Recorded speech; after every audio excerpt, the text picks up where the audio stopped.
Hello everyone and welcome to my channel. My name is Noelle D.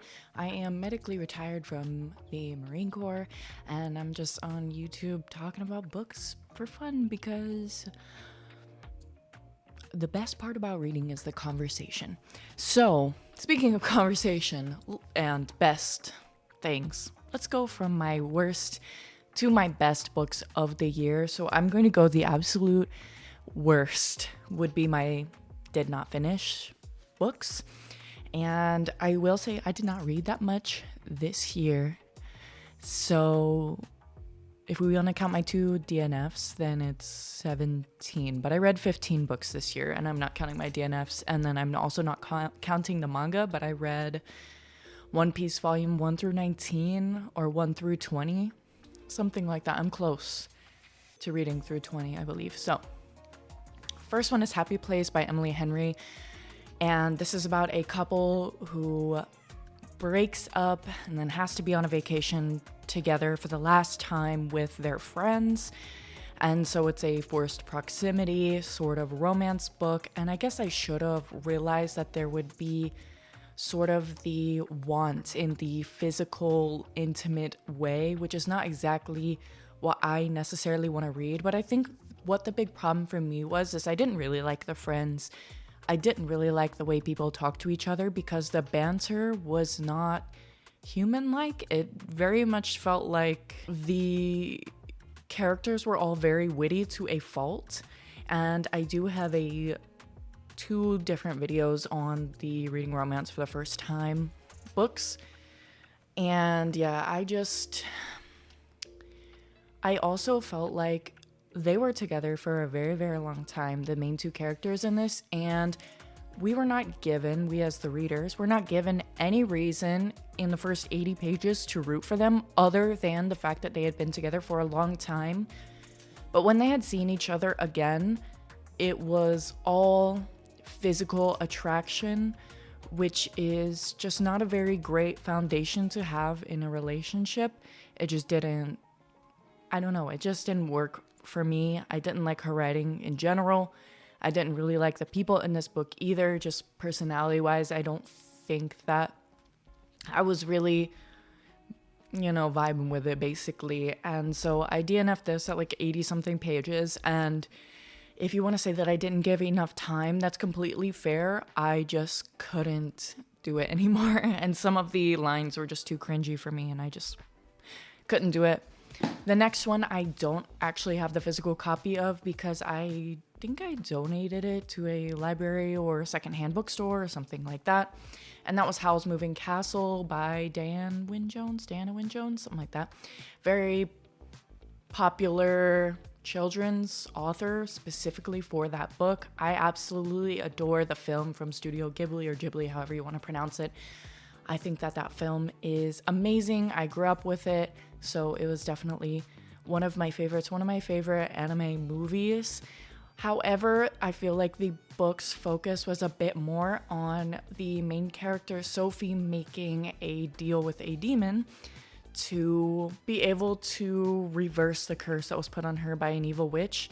And although it can be fun and playful, it didn't really feel very fun and playful. It did feel kind of dark, and I know that was more so the vibes of the book, but it just didn't sit exactly right with me thinking about very young, impressionable minds reading this book and thinking, oh, you make a deal with, this evil creature and everything's gonna be fine.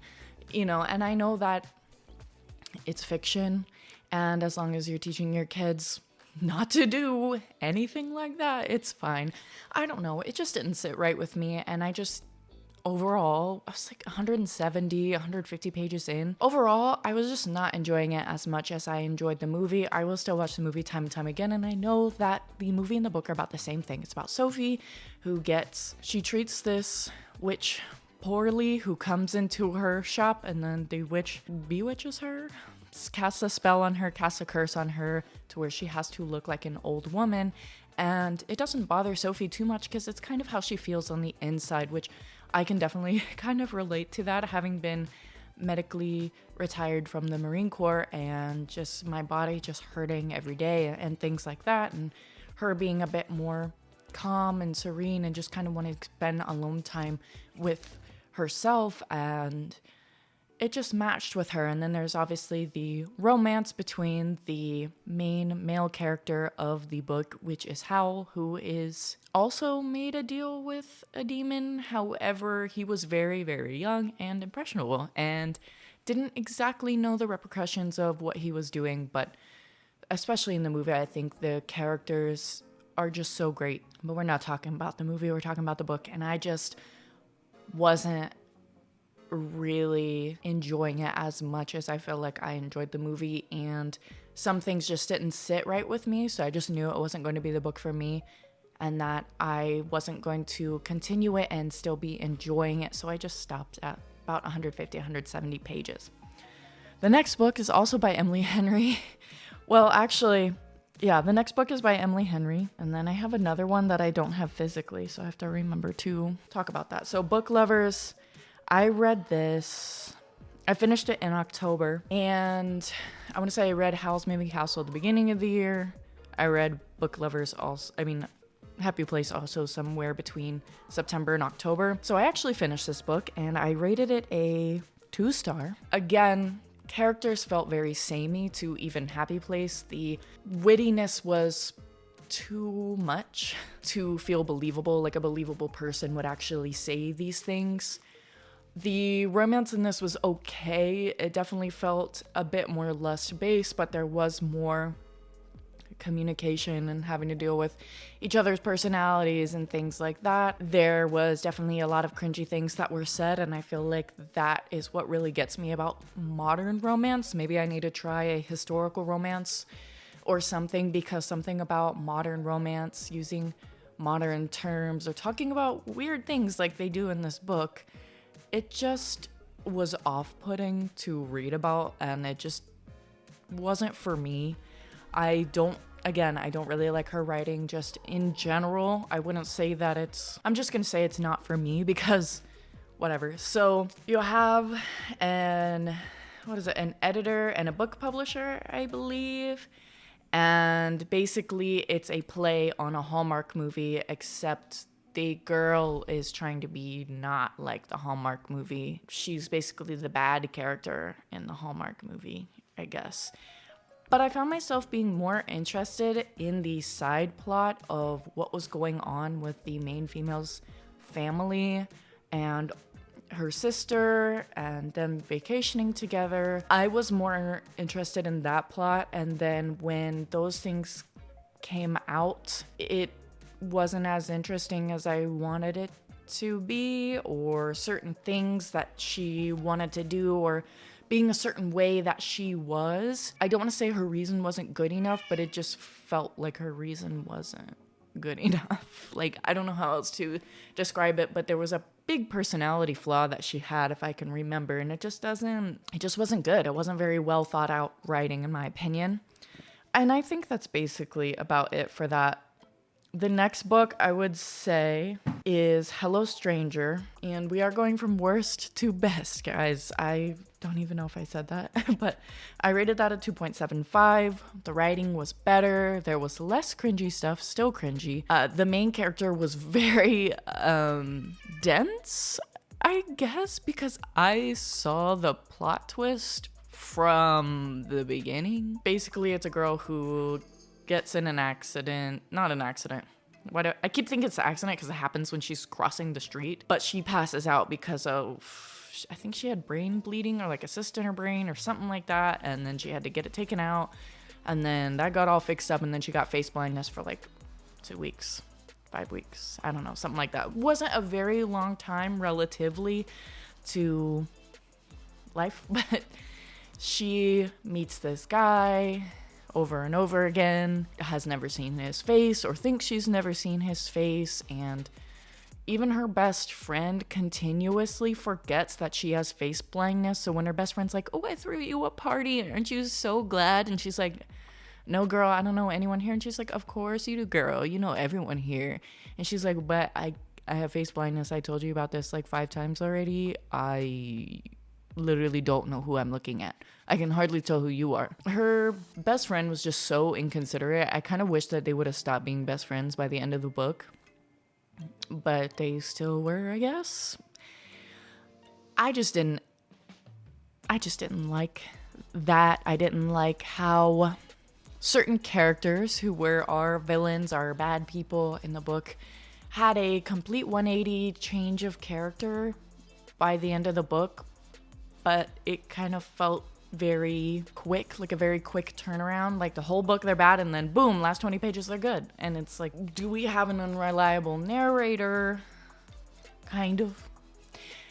And I don't know. It's definitely better writing than Emily Henry, in my opinion. However, I just didn't like it, and I also like that there wasn't any smut in this book. And I want to say that Catherine Center specifically tries to not write smutty books for whatever reason. She might be a middle school teacher or something like that, but the premise was definitely more interesting than Book Lovers, but I did enjoy Book Lovers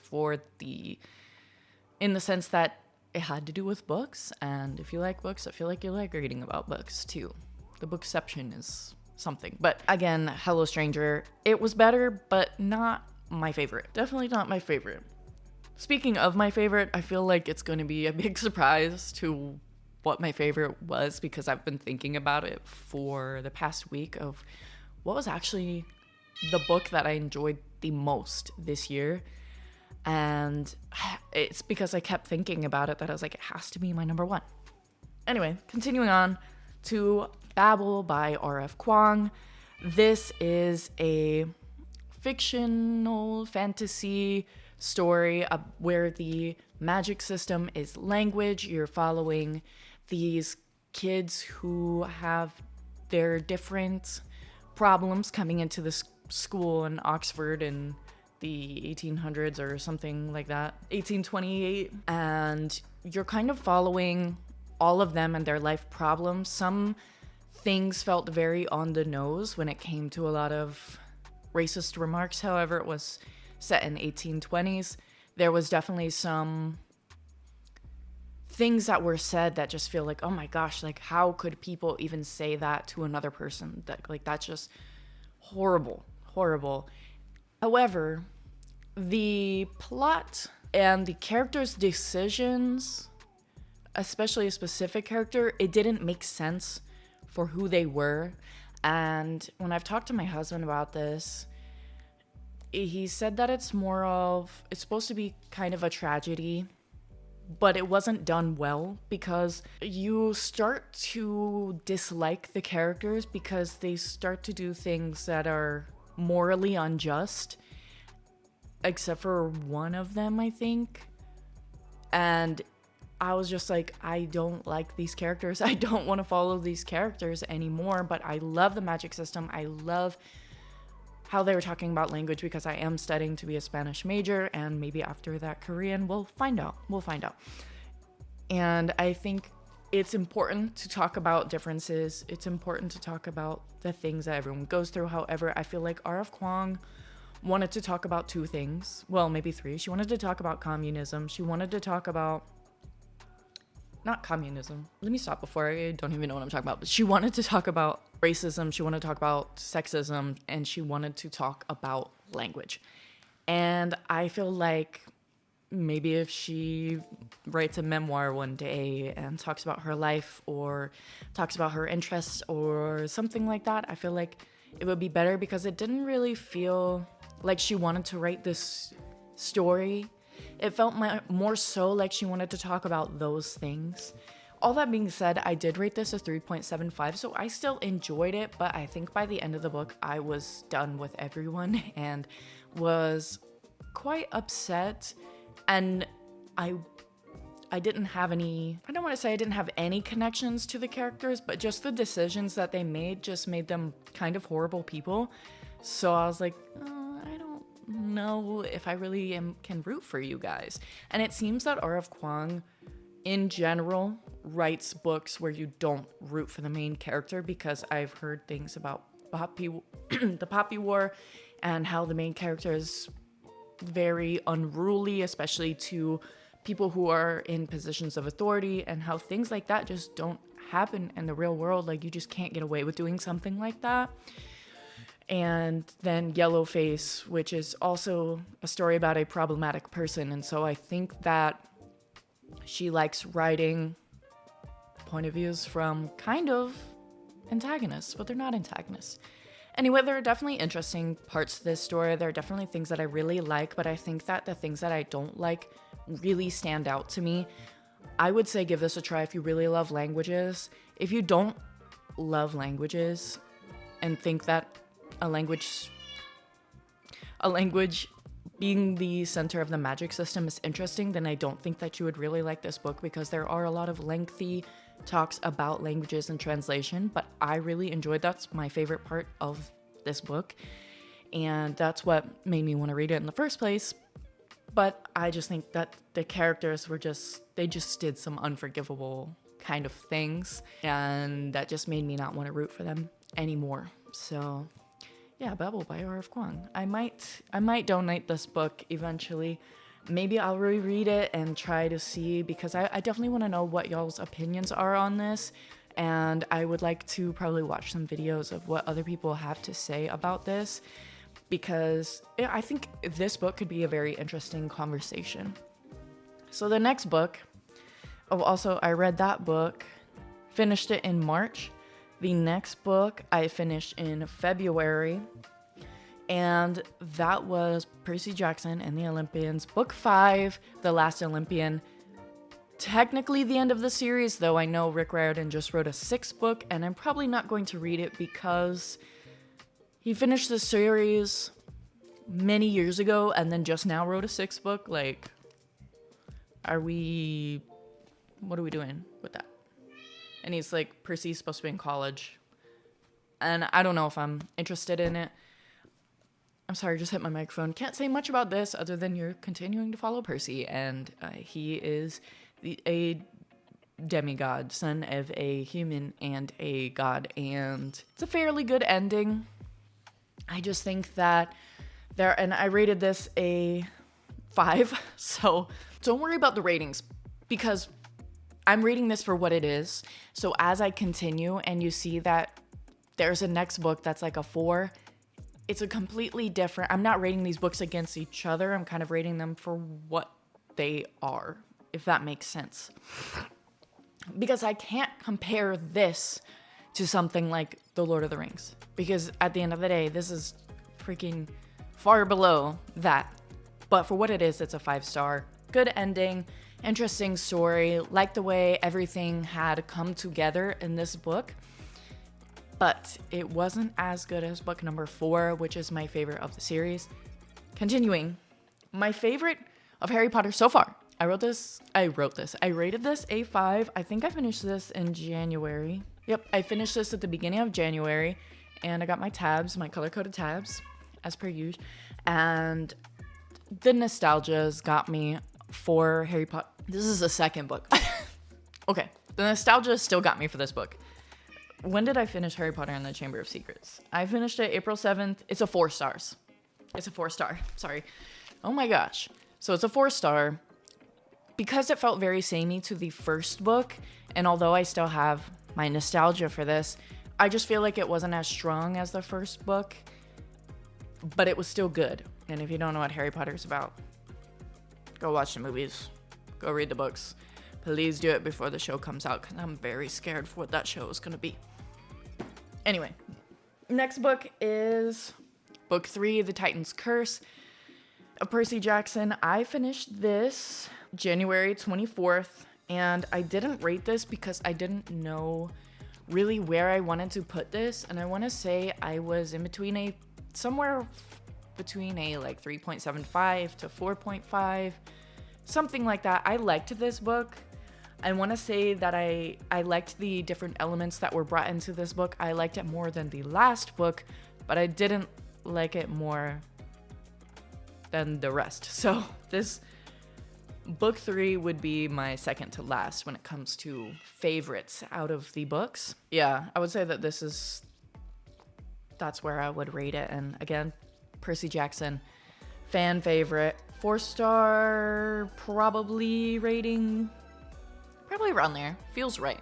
4-star feels right for this. I didn't rate it, but Sometimes I like to give myself time, and then I forget to rate it, and then it's just sitting there on Storygraph without a review. Next book that's on here is...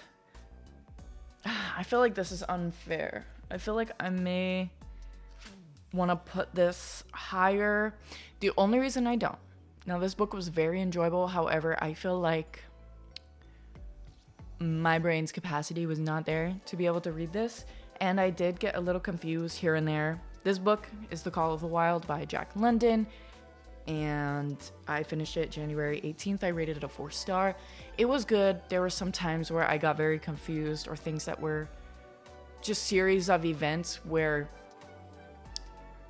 I had to reread multiple times to be able to truly understand the meaning of like what was going on in the book. And I feel like it shouldn't have been that complicated, but I did love the story of this dog that is in California and kind of more pampered-ish, and then gets sold into doing sled dogging with a whole bunch of other dogs. And it's a great story. I feel like everyone should read this. I feel like this should be like required reading in school, and I feel like we would have less problems with people not being nice to their animals, because there's definitely animal abuse in this, and just seeing through his eyes and that pain. And I would definitely reread this. It was short, so I feel like I would definitely want to reread it next year and see how my feelings change about it. But it is written really well. My brain was just not braining, okay? So the next book on the list is Harry Potter and the Goblet of Fire, and I feel like, although this wasn't complicated by any means, I just was reading this very slowly. I feel like I was just not reading as much during the time of when I was reading this. I finished this in May, and yeah, so I just read it really slowly, and I didn't put a rating on this, but if I were to put a rating on it, I would probably put it at a 4.5, because there's really nothing wrong with the book. It was honestly just me. Like, I probably should have put it down, read something else, and came back to it. That's basically it for this. Also, my cat keeps crying. Don't worry about him. He's deaf, and he's probably hungry or something. It's not even time to eat. Okay, so the next book, which is my first Brandon Sanderson book, and that was Elantris. And I remember when I had posted this video, and it's actually on my other channel, which is now my manga channel. Hello. And people were like, oh, you should give Brandon Sanderson more chances because that was his first book. It's supposedly his worst, And I'm like, okay, that's fine.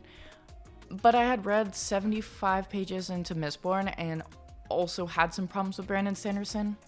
All that to say that I will be reading more Brandon Sanderson. I don't know if you can see it, but I bought The Way of Kings not that long ago, and it's supposed to be like his best writing, his magnum opus or whatever it's called. Anyway, Elantris, I rated this a 4-star, and it was very interesting. It almost felt like I was reading a fantasy, but a dystopian within a fantasy. So there's this world, and think of like a country within the world where there are mercenaries, and then there's this circle kind of town, city, and those people are like deities.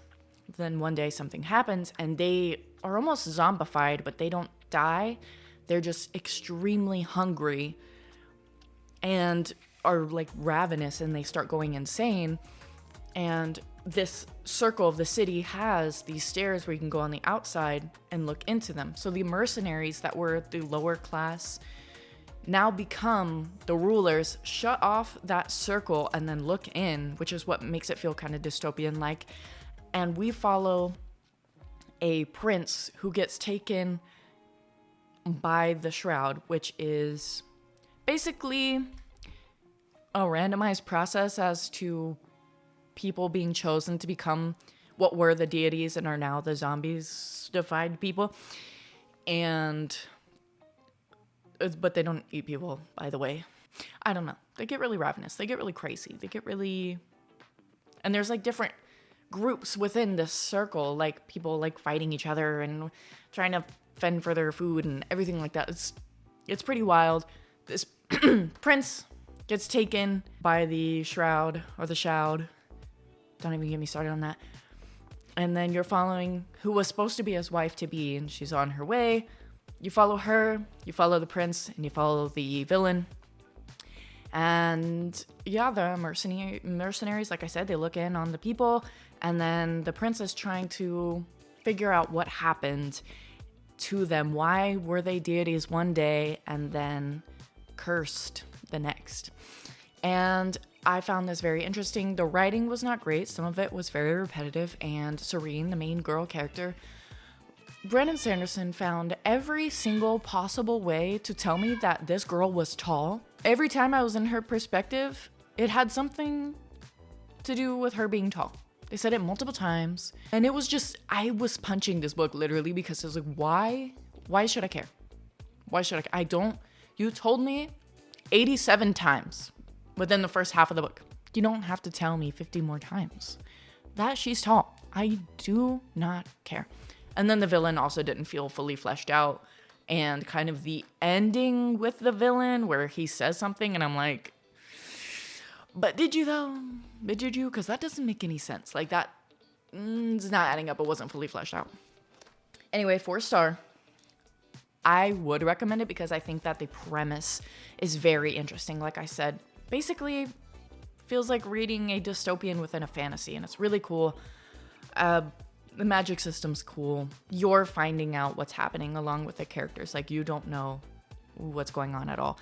And I was trying to figure it out for myself, and I did not. But it was cool. So the next book, and I honestly had no idea where to put this. Also, I finished that in February. I finished this next one in March, which was Dune.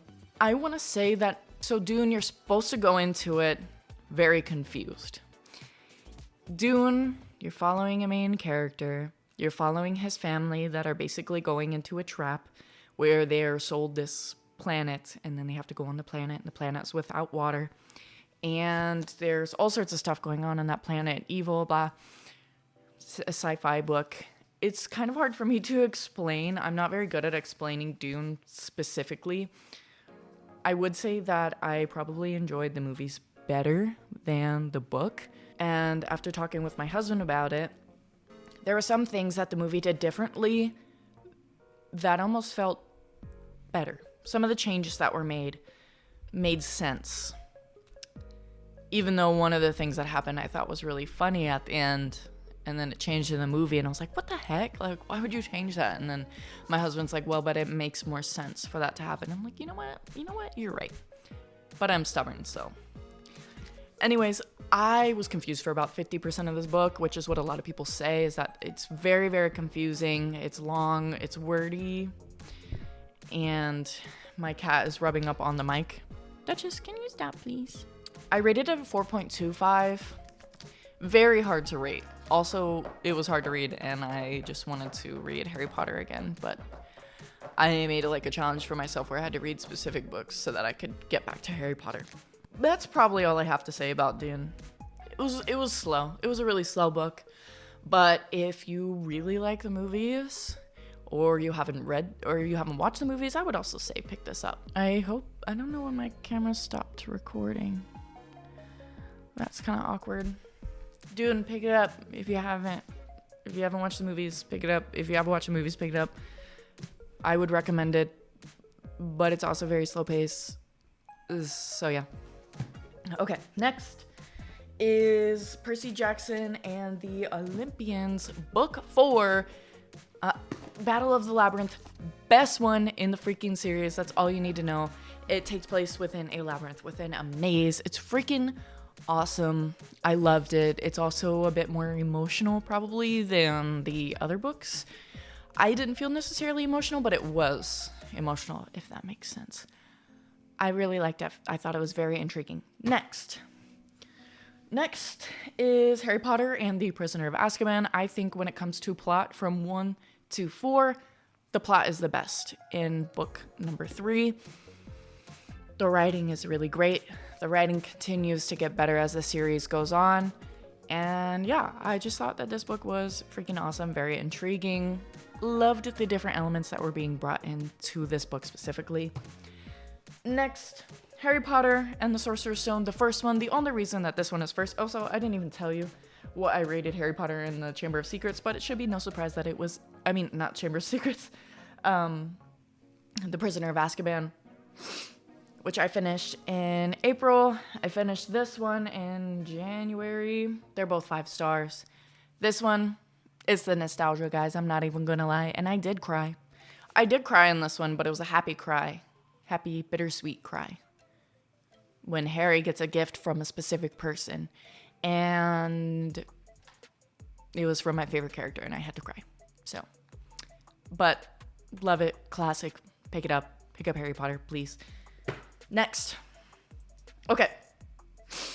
This was the hardest decision when it came to ranking the books. And even when it comes to the rating, it may not make sense. Well, do I want to? My number two was A Game of Thrones.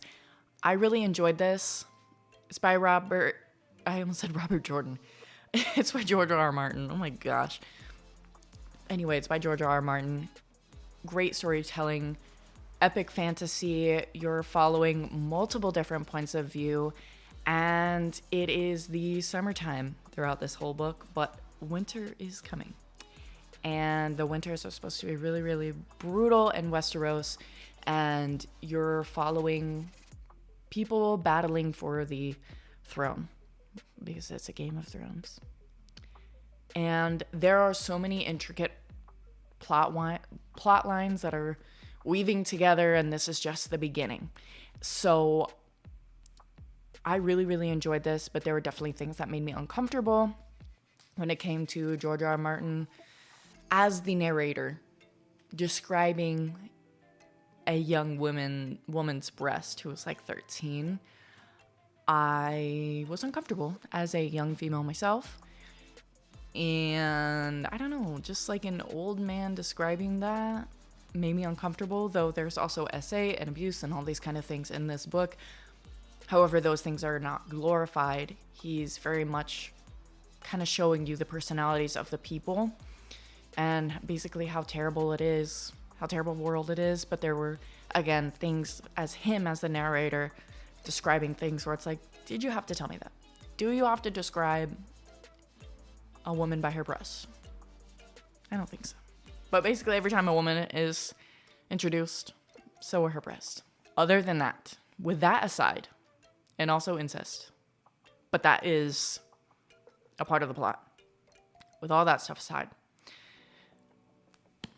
great writing, but man, it had to be at number 2 because I didn't feel as emotionally connected, but I know that I will as the books go on because there is just so much yet to happen. And that leads me to my number 1, where I actually did get emotional on the first book, which is not normal for me. Getting emotional over books is not normal at all. By the way, George R. R. Martin, A Game of Thrones, I finished that in July. Oh my gosh. Wow, it feels like I read it not that long ago. I rated it a 4.75. Malice, I finished December 2nd. Malice by John Gwynne. I didn't technically rate it, but I would probably say it's a 4.5 to a 4.75. I'm leaning more towards 4.75 because I started A Clash of Kings because I was like, oh, let me get back into A Game of Thrones. Let me get back into A Song of Ice and Fire, back to Westeros, read about everything, everyone, but I couldn't stop thinking about the end of this book, and I needed to know what happened. I feel like this book is easier to follow. It's definitely easier to follow than A Game of Thrones because there are less point of views, but it's very similar in the sense that war is a brewing between the two gods in this book, the bad one and the good one, basically, and the giants and the humans, and kingdoms versus kingdoms.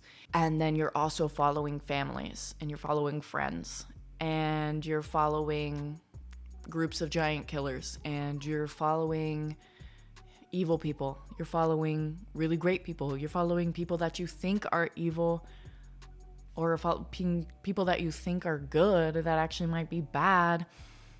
And it's just so good. I actually teared up, which is honestly, it takes me forever to actually feel emotionally connected to a character. So when I tell you guys that I'm not emotionally connected to certain characters, it's not really the book or the author. I feel like it's me. In movies, it's a little easier. I don't know why.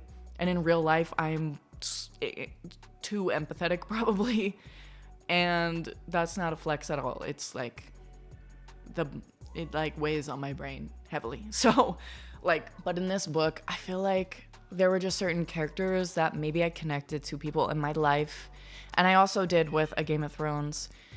And I just feel like the things that happen, I could picture it. And it was so sad. It was so heartbreaking. The animals you even get connected to in this book. And yeah. And the way it ended on this cliffhanger was similar to the way that I felt when Assassin's Apprentice ended. I was just so emotional, and I needed to pick up Valor, which I have picked up and started reading. And people say that this is the quote-unquote worst book in the series, right? But they all feel like, oh, it's a 5-star. It's the worst book in the series, but it's a 5-star. I'm seeing it already in Valor.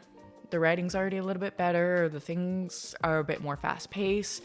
It's a little slower, but every fantasy book, like every first fantasy book, it makes sense to be slower if it's going to be a big series, and it needed to take its time so that I would care about the characters. And I feel like John Gwynne did it in such a good way.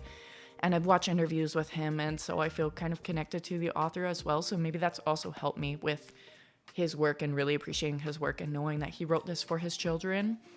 And it wasn't even meant to be published, and then it got published. And I just think that that's so precious, because his family was like, Dad, this is too good. This is too good. You can't let the world not see this book. And then, turn it into a series. So, man, this book is great. You follow multiple points of views, like I said, and you're basically trying to see what's going on in this world. What are the prophecies? What is going on between this god and then another kind of god he created, and then the giant war, the god war is supposed to happen, giants versus humans, already happened, and the giants kind of went off into a corner, but they're still battling to this day because the humans are not very much a big fan of giants, and the way that the giants are described is really cool. And yeah, I'm already starting Valor. I'm already really enjoying it. I'm reading slowly. Look, I might be I don't want to say the most, but one of the most realistic readers here, because I don't read very fast, and I do not focus very well. But when I do, I'm cooking. Okay. But yeah, you know what, guys? It was a pretty good reading year. I think that next year I would like to read between 25 and 50 books. I don't want to say, oh, I'm going to read 50 books, because that's insane. I'm getting to my higher level college classes, so I don't want to say, oh yeah, I'm going to read 50. But 25 I feel like is doable. That's 10 more than I read this year, and I feel like that's definitely doable. Maybe if I do monthly TBRs or something like that, I'll keep myself on track. Do hourly schedules. I don't know. Do something. Let me know what you guys do to help yourselves read a little bit more. Let me know if you guys read any books on this list. If some of these are your favorites or your least favorites, if you agree with me or disagree with me.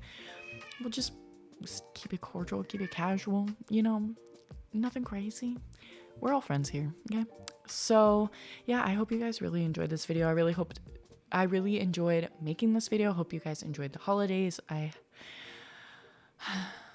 enjoyed Christmas, and I'm looking forward to the new year. And although it's already going to be 2025, which is insane, but I'm looking forward to the fresh start, I guess, and looking forward to a whole new year of opportunities and good things to come. And yeah, other than that, let me know what else you guys want to talk about. God bless. Oh my gosh, she's gorgeous, a beauty, always wonderful, precious, 'cause you're